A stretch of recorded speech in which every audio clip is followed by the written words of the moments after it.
Good morning, sir. Our lesson for today is about integers. Integers is 12 plus 1 is equals to positive 13. Panduha. Kaya, kung ang positive 13 siya, kaya positive ba sila?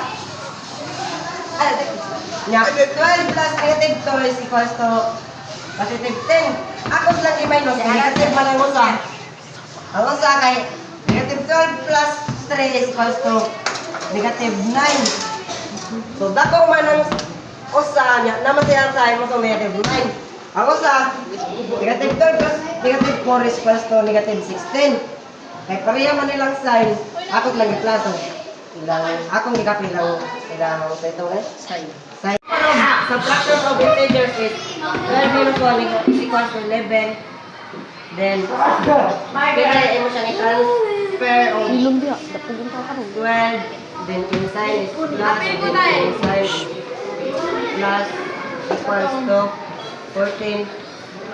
Then, kaya mo yung transfer of negative 12. Then, tapos yung plus ang sign. Kaya mo siyang i-minus. Ang kapat, parehan mo yan yung sa kadua. Bigyan mo yung transform, transfer, 12, sign, multiplication of integers. 12 times 1 is equal to 12. Pag same sign, plus. Pag dili, minus. 12 times negative 2 is equal to negative 24. Then, negative 12 times 3 is equal to negative 36. Negative 12 times negative 4 is equal to positive 48. Kahit pareha naman sila sign. 12 times 3 divided by 1 is equal to 12.